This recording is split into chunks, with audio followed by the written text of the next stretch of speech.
और चलिए वक्त है राष्ट्रीय सम्मेलन का।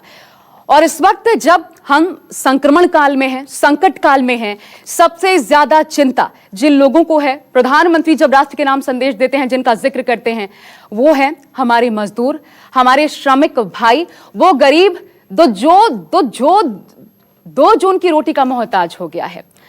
और उसकी चिंता क्या वाकई सरकार को है? बड़ी बात यही है। आखिर इसको लेकर के सरकार का रोड मैप क्या है, तैयारियां कैसी हैं, 1 साल तक क्या किया गया, इन तमाम चीजों पर बात करने के लिए मेरे साथ आप देख सकते हैं जुड़ गए हैं खाद्य एवं उपभोक्ता मामलों के मंत्री रामविलास पासवान जी। बहुत स्वागत है आपका पासवान जी। धन्यवाद सर, बधाई हो, 1 साल पूरे हो गए सफल तरीके से। आप लोगों ने 1 साल बड़े कुछ अवरोधों के साथ भी पूरे किए, लेकिन सबसे पहले तो मैं आपका आकलन जानना चाहूंगी। 1 साल आपका आकलन क्या कहता है, कैसा रहा एक मंत्रालय को संभालने के लिए? बहुत अच्छा रहा। और हमने जो वादा किया था और प्रधानमंत्री जी ने जो जनता के सामने में वादा किया था, जो हमारा खाद्य और आपूर्ति विभाग है उसमें 100% ज़्यादा से हमने उसको पूरा करने का काम किया। जो हमारा 2 विभाग है, एक खाद्य विभाग है और दूसरा कंज्यूमर अफेयर्स है। तो खाद्य विभाग में आप जानते हैं कि हमारा जो हमने 2 साल पहले शुरू कहा था, 1 नेशन 1 कार्ड, कि पूरे देश में जो है एक ही कार्ड के आधार पर जो है गरीब जहाँ से चाहे वहाँ वो ले सकता है। और उसमें 1 मई को जो है 2020 को जो है हमने 12 राज्य का किया, फिर उसके बाद जो है 5 राज्य का किया, फिर 3 राज्य का किया और 1 अगस्त तक 23 राज्य में हो जाएगा। और उसके बाद फिर जो है अगले साल जो है जितने भी राज्य हैं उन सभी राज्यों में ये लागू हो जाएगा। तो बहुत बड़ा गरीब को इससे राहत मिलेगा। जो जहाँ चाहें वहाँ जा कर के जो है कहीं भी मजदूर जाएंगे उनको क्या कहते हैं कि राशन के आधार पर जो है वो मिलेगा।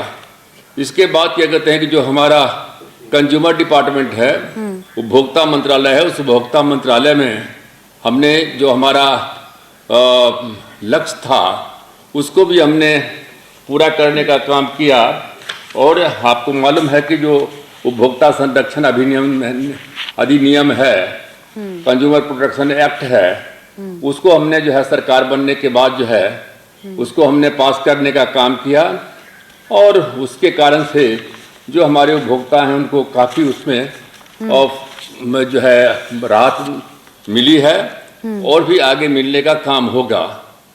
हमारे पास में जैसा कि है कि अनाज के हमारे पास में कोई कमी नहीं है। आज के डेट में कल तक जो है 29/5 तक हमारे पास में कुल मिलाकर के स्टॉक में जो है 753.69 लाख मेट्रिक टन अनाज हमारे पास में है, जिसमें 271.54 लाख टन जो है मेट्रिक टन जो है वो चावल है और 482.15 लाख मेट्रिक टन जो है गेहूँ हमारे पास में है।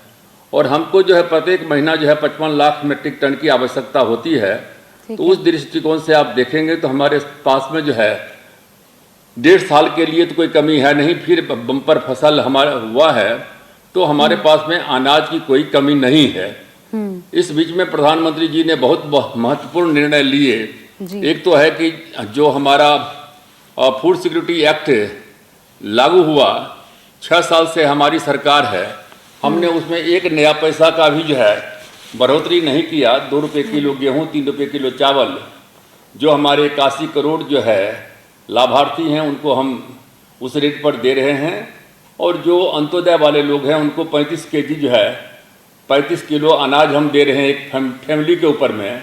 और इसके अलावे 5 केजी जो है 2 रुपये किलो गेहूँ, 3 रुपये किलो चावल दे रहे हैं। जब ये कोरोना वाला हुआ गंभीर परिस्थिति, तो उसमें प्रधानमंत्री जी ने निर्णय लिया और उस निर्णय के मुताबिक जो है 3 महीना तक, अप्रैल मई जून 3 महीना तक जो है पासवान जी जितने भी हमारे लाभार्थी हैं 81 करोड़, सबको जो है वो फ्री में अनाज देने का काम किया गया। और 2 महीना के लिए जो है अभी जो है जिनके पास में राशन कार्ड नहीं भी है, उनके लिए भी 10 करोड़ एक्स्ट्रा जो लोग हैं उनको जो है 2 महीने का मई और जून का जो है 5 केजी के हिसाब से मुफ्त में राशन जो है देने का सर ये जो आप काम बोल रहे हैं किया ना, गया है। मैं आप ही के मंत्रालय का एक डेटा है, अब आपके सामने रखना चाहती हूँ। कल ही की रिपोर्ट है और वो रिपोर्ट जो है देखिए, ये कहती है रिपोर्ट कि 28 मई तक 62 करोड़ से ज्यादा लाभार्थियों को मुफ्त अनाज बांटा गया। ये अच्छी बात है, लेकिन एक और बात जो रिपोर्ट कहती है, हकीकत भी ये सामने आई है और आपने ये खुद माना है, मैं आप ही के बयान के आधार पर ये कह रही हूं, अप्रैल में 7 करोड़ तो मई में 17 करोड़ गरीबों को 5 किलो मुफ्त अनाज नहीं मिला। ये आप ही का बयान है सर, आपने कहा है। ये तब है जब आप अभी खाद्य सुरक्षा कानून की बात कर रहे थे, तो ये क्यों हुआ सर? ऐसा इसलिए हुआ है कि हम डेली हमारा ट्विटर पर ही हम किसी चीज को छिपाते नहीं हैं। हमारा काम है मुफ्त में अनाज देना। हमारा काम है जो है जो लाभार्थी हैं उनको 2 रुपये किलो 3 रुपये किलो के दर से देना। अन्न का भंडार हमारे पास में भरा हुआ है, कोई हम हरियाणा पंजाब से नहीं ले जा रहे हैं। जहां जिस जिला में जिसको चाहिए वहां मौजूद है और सभी हम राज्य सरकार को हम कह रहे हैं कि आप उठाओ और जो लाभार्थी हैं 6 महीने तक का आप ले सकते हो। लेकिन जो राज्य सरकारें हैं, अब दिल्ली में है तो 1 मई का नहीं वितरण किया गया, पश्चिम बंगाल में नहीं वितरण किया गया। हम चिट्ठी लिख सकते हैं, इसमें केंद्र सरकार कहाँ से आती है? हम तो उल्टे जो है सो हमारे पास में हम तो उल्टे जो है प्रेस के माध्यम से आप लोगों को बतलाने का काम करते हैं कि आप लोग भी दबाव डालिए कि जब सरकार अनाज देने को हम तैयार हैं और गरीब क्या कहते हैं कि अनाज की आवश्यकता है, तो फिर इसके बीच में जो उसके बीच में राज्य सरकार वितरण क्यों नहीं कर रही है? इसलिए मैं सर आपसे ये पूछना चाह रही हूँ कि ये मंत्रालय का जिम्मा संभालने के नाते क्या आपने कोई कोशिश की कि इन तमाम राज्यों से बात करें, कोऑर्डिनेशन बनाने की कोशिश की जाए, समन्वय बने, आप उनको ये कहें कि नहीं इस वक्त जरूरत है, राजनीति छोड़िए, इन लोगों की मदद कीजिए, हमारी प्राथमिकता ये होनी चाहिए? बिल्कुल, 2 बार जो है हम खाद्य मंत्री का सम्मेलन कर चुके हैं। तमाम राज्य के जितने भी खाद्य मंत्री हैं, परसों भी जो है सो 3 दिन पहले हमने उनका वीडियो कॉन्फ्रेंस के माध्यम से हमने उनसे बातचीत किया। कोई राज्य का मुख्यमंत्री है जिनसे मैंने पर्सनली बातचीत नहीं किया, जिनसे हम आग्रह नहीं कर रहे हैं। और जितना हो रहा चिट्ठी लिख रहे हैं, कम से कम 3 बार हम चिट्ठी लिख चुके हैं। तो हम तो अपने चिंतित हैं कि हम इतना प्रयास कर रहे हैं, हम गरीब को मुफ्त में, चलो पैसा यदि किसी को लगे तो एक बात है, लेकिन जब हम राज्य सरकार को मुफ्त में अनाज दे रहे हैं और वो मुफ्त में अनाज लेकर भी बांट नहीं सकते हैं, तो उसमें भारत सरकार क्या करेगी? तो फिर ये हालात सर एज इट इज बनी रहने वाली है, आप लोग कोई कदम उठाएंगे इसको लेकर? कैसे होगा, कैसे ये जो कमी है भरपाई कैसे होगी? नहीं रहेगी। हाँ नहीं ठीक है, लेकिन हालात बनी रहे थे। जो मजदूर हैं, जो आपके साथ में बातचीत हो रही है, गरीब लोग हैं, वो भी सुन रहे हैं। तो अपनी सरकार से वो पूछेंगे ना कि जब क्या कहते हैं खाद्य मंत्री कह रहे हैं कि अनाज आपको हम गोदाम में रखा हुआ है। सर ये तो आप जानते हैं गरीब कितना पूछ सकता है, इसलिए मैं पूछ रही हूं। तो उठा लिए हैं लेकिन वितरण नहीं कर रहे हैं। ये तो आप जानते हैं कि गरीब एक सरकार से कितना पूछ सकता है, इसलिए मैं पूछ रही हूं। क्योंकि देखिए इस वक्त भूख जो है ना, जब तस्वीरें सामने आ रही हैं भूख की और तड़प कर जान देते लोगों की, तो आप जानते हैं कि दिल में कैसी टीस उठती है। इस वक्त सीधा सीधा फिर सरकारों के लिए लोगों से के मन से भावनाएं निकलती हैं। इसलिए ये यहीं पर कर्तव्य की इतिश्री तो नहीं हो सकती, इसके बाद कोई तो कदम होगा आपका।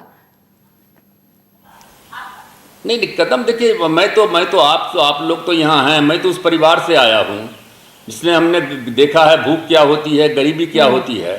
और इसलिए अभी हमारे पास में जो क्या कहते हैं कि कोई जरूरी नहीं था, हम कह सकते थे, लेकिन जितने लोगों को मिल रहा है 81 करोड़ लोगों को लाभ, 10 करोड़ लोगों को एक्स्ट्रा हमने कर दिया कि जिनके पास में राशन कार्ड नहीं है या स्टेट ने भी राशन कार्ड नहीं दिया है, उनको भी क्या कहते हैं कि फ्री में राशन क्या कहते हैं कि मई और जून तक जो है देने का काम करो। हम लोग जानते हैं कि रोड पर जो है जो लोग निकल के चल रहे हैं, कैसे घर में जा रहे हैं, कहीं रेल में कट के मर रहे हैं, कहीं पैदल क्या कहते हैं कि मर रहे हैं, गांव में जाते हैं वहाँ क्या कहते हैं कि जो है अब जहाँ रहते हैं, अब हम अनाज देते हैं, बढ़िया किस्म का अनाज देते हैं। FCI कभी मापदंड में समझौता नहीं करती है मानक में, लेकिन हम जो अनाज देते हैं वो पता नहीं कहाँ चला जाता है। और जहाँ सेंटर में जो गरीब लोग बने हुए हैं, चावल हम देंगे बढ़िया किस्म का, और राशन के दुकान तक जाते जाते वो चावल जो है दूसरा किस्म का बन जाता है।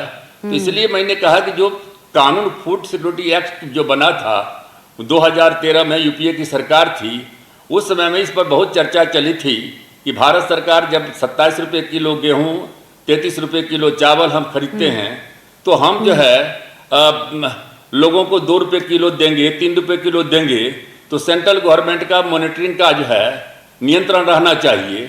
लेकिन राज्य सरकारों ने कहा कि नहीं, आप दीजिए, हम अपना जो है डिस्ट्रीब्यूट करेंगे, इंफ्रास्ट्रक्चर हमारे पास में है। तो मान लिया गया कि आपके सर फिर बदलाव की मांग करेंगे आप, तो क्योंकि वक्त की जरूरत है।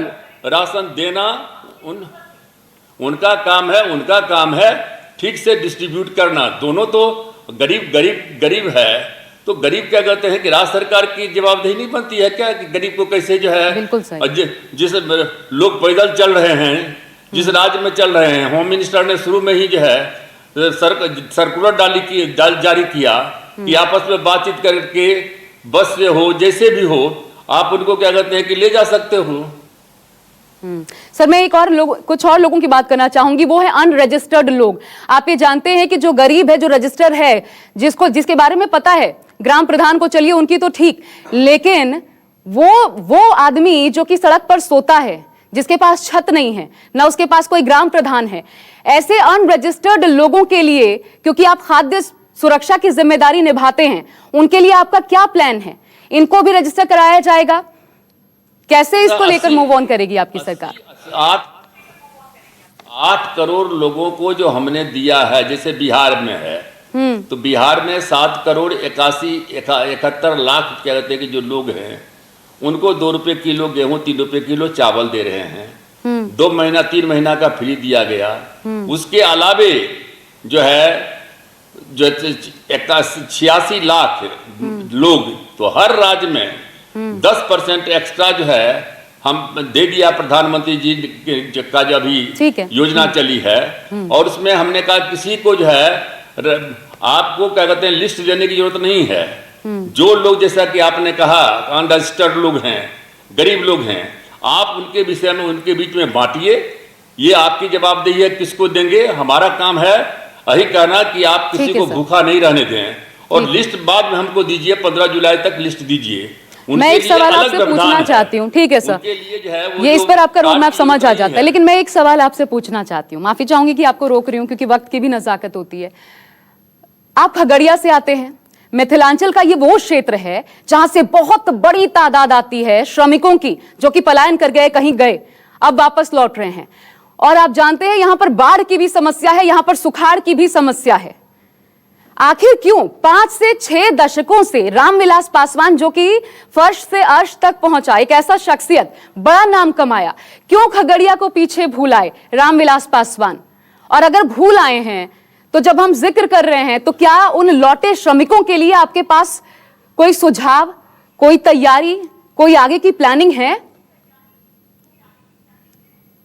देखिए, मैंने कह दिया, मैंने 2 बात कहा। खगड़िया की जहाँ की बात करते हैं, मेरा तो खगड़िया जिला में ही हमारा घर है, हलौली में हमारा घर है, जो कोसी का इलाका है।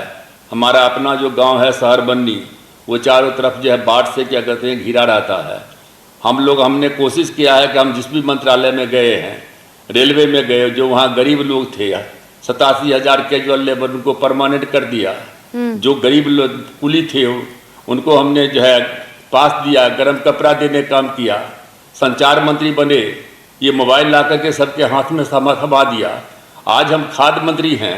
उस दृष्टिकोण से मैंने कहा कि हम जानते हैं कि सिर्फ हम राशन कार्ड के मुताबिक देंगे तो राशन कार्ड के आधार पर जो है बहुत गरीब लोग वंचित रह जाएंगे।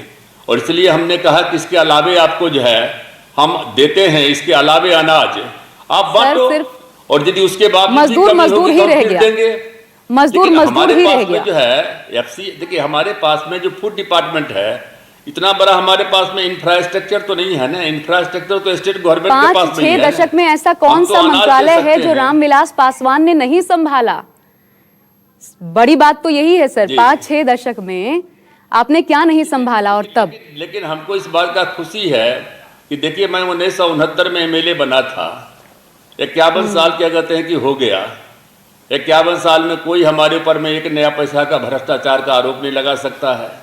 कोई क्या कहते हैं कि किसी चीज का आरोप नहीं लगा सकता ठीक है है। सर। हमारे लिए सबसे खुशी की बात यही है कि गरीब लोग समझते हैं कि हम क्या कहते हैं कि उनके हित की बात क्या कहते हैं सोचते हैं। आम जनता सोचती है, हम किसी को गाली नहीं देते मैं हैं। इस सवाल का हम सिर्फ जवाब इतना ही कभी और जानना जब आपसे चाहते बात हैं। होगी जरूर चाहूंगी प्लीज, क्योंकि क्या हुआ वहां के लोगों के लिए बहुत सारे ऐसे सवाल आए थे जो लोग आपसे जानना चाहते थे। लेकिन अभी बहुत शुक्रिया। मैं आपसे सब बहुत बहुत धन्यवाद।